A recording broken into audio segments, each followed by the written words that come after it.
Drone సహాయంతో దోమలను అరికట్టేందుకు MTMC ప్రయత్నం చేస్తోంది. ఓ రిపోర్ట్. వర్షాకాలంలో దోమల ద్వారా వ్యాపించే వ్యాధులను అరికట్టే లక్ష్యంతో మంగళగిరి తాడేపల్లి నగరపాలక సంస్థ ఆధునిక సాంకేతికతను వినియోగిస్తోంది. మున్సిపల్ కమిషనర్ అలీం బాషా ఆదేశాల మేరకు నగర పరిధిలోని ఎన్హెచ్ సర్వీస్ రోడ్డు సమీపంలోని ఖాళీ స్థలాలు, నీరు నిల్వ ఉన్న ప్రాంతాల్లో డ్రోన్ సాయంతో ప్రత్యేక యాంటీ లార్వా ఆపరేషన్లు నిర్వహించారు. సిబ్బంది చేరుకోవడానికి ఇబ్బందిగా ఉండే ప్రాంతాల్లో డ్రోన్ ద్వారా యాంటీ లార్వా ద్రావణాన్ని పిచికారీ చేసి దోమల లార్వాను నిర్మూలించే చర్యలు చేపట్టారు. వర్షాల కారణంగా నిల్వ నీటిలో దోమల లార్వా వేగంగా వృద్ధి చెందే అవకాశాలను దృష్టిలో ఉంచుకుని ఈ ప్రత్యేక కార్యక్రమాన్ని నిర్వహించినట్లు అధికారులు తెలిపారు.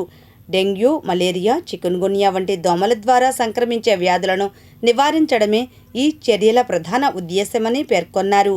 ప్రజల ఆరోగ్య పరిరక్షణకు నగరపాలక సంస్థ అత్యంత ప్రాధాన్యత ఇస్తోందని, ప్రజలు తమ ఇళ్ల పరిసరాల్లో నీరు నిల్వ ఉండకుండా జాగ్రత్తలు తీసుకోవడంతో పాటు పారిశుద్ధ్యాన్ని పాటిస్తూ దోమల నివారణ కార్యక్రమాలకు సహకరించాలని అధికారులు విజ్ఞప్తి చేశారు.